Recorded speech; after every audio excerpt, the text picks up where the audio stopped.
Hello friends, GSTR 9 और 9C में important relief दिया गया है जिसके बारे में हम इस वीडियो में डिस्कस करेंगे। तो चलिए स्टार्ट करते हैं वीडियो को। चैनल को ज़रूर सब्सक्राइब कर लीजिएगा ताकि कोई भी इंपॉर्टेंट अपडेट मेरे साथ शेयर हो, मैं आपके साथ शेयर कर सकूँ। तो दोस्तों, आज काफ़ी सारी नोटिफिकेशंस आई हैं जो मैंने आपके साथ डिस्कस भी की है, लेकिन एक नोटिफिकेशन है, नोटिफिकेशन 79, नोटिफिकेशन नंबर 79 जो मैंने आपके साथ अभी डिस्कस नहीं की है। तो इस नोटिफिकेशन में बहुत ही इम्पॉर्टेंट रिलीफ अनाउंस किया गया है जीएसटीआर 9C को लेकर के। पहले मैं आपको बता दूं, फाइनेंशियल ईयर 17-18 और 18-19 के लिए जो आपकी जीएसटीआर 9 है उसमें कुछ रिलीफ दिए गए थे। क्या थे कि दोस्तों, अगर आपका टर्नओवर अगर 2 करोड़ से कम है तो जीएसटीआर 9 जो आपकी एनुअल रिटर्न होती है उसे आपके लिए ऑप्शनल किया गया था 17-18 और 18-19 के लिए। तो वो सेम जो है अब एप्लीकेबल हो जाएगा 19-20 पर भी। ये मैं आपके साथ प्रीवियस जो नोटिफिकेशंस मैंने शेयर की है उसमें भी बता चुकी हूँ कि जो 17-18, 18-19 में अगर किसी का टैक्स पेयर 2 करोड़ से कम का है तो उसके लिए जीएसटीआर 9 को ऑप्शनल किया गया था। सेम अब वही चीज़ 19-20 के लिए भी एप्लीकेबल होगी। अगर आपका टर्नओवर 2 करोड़ से कम है तो फाइनेंशियल ईयर 19-20 की जीएसटीआर 9 आपके लिए ऑप्शनल की गई है।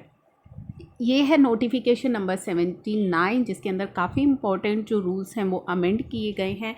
इसमें जो पहला आपके लिए अमेंडमेंट आई है वो आई है रूल नंबर 67A में। इससे पहले भी रूल 46 के अंदर अमेंडमेंट आई है कि जो बोर्ड है वो काउंसिल की रिकमेंडेशन से कुछ चेंजेस कर सकता है HSN कोड को लेकर के। क्या है? The number of digit of HSN code that a class of registered person shall be required to mention, कि कितनी डिजिट जो है मेंशन करनी होगी। Class of supply of goods and services for which specified number of HSN code shall be required to be mention by registered taxpayer, किन goods and services के लिए उसे मेंशन करना है और कौन से जो रजिस्टर्ड पर्सन है would not be required to mention HSN code. तो ये जो है हमारा चेंज किया गया है कि बोर्ड जो है रिकमेंडेशन ऑफ काउंसिल की मदद से जो है ये नोटिफाई कर सकता है। सेकेंड रूल में चेंज किया गया है जीएसटीआर 3B और जीएसटीआर 1 अगर आपकी निल है तो आप एसएमएस के थ्रू भी फाइल कर सकते हैं। ये फैसिलिटी आपके लिए अवेलेबल है। अब CMP 08 के लिए भी ये फैसिलिटी आ गई है। अगर आपकी निल CMP 08 है तो आप एसएमएस के थ्रू रजिस्टर्ड मोबाइल नंबर के थ्रू आप फाइल कर सकते हैं OTP वेरिफिकेशन के द्वारा। निल रिटर्न क्या है उसके बारे में भी इन्होंने एक्सप्लेनेशन दी है कि या तो वो निल है और उसकी किसी भी टेबल्स में कोई भी एंट्री नहीं है, चाहे वो जीएसटीआर 3B है, जीएसटीआर 1 है या CMP 08 है।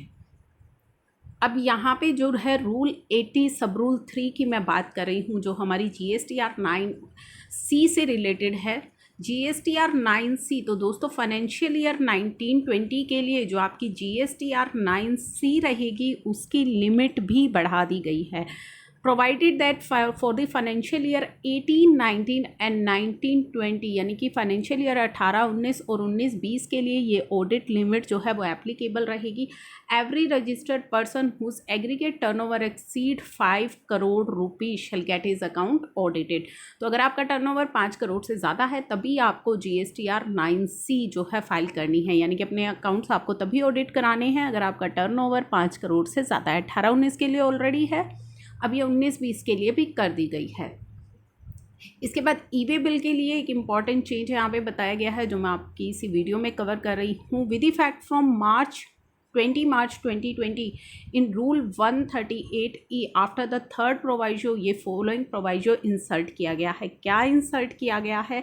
The sad restriction shall not apply during the period from 20 March till 15th October where return in 3B or statement of GSTR 1 or CMP 08 has not furnished for the period February 20 to August 20। तो rule 138E के अंदर भी ये important amendment यहाँ पे ला दी गई है कि रिस्ट्रिक्शन अप्लाई नहीं होंगी for if return has not been furnished for the period February 20 to August 20।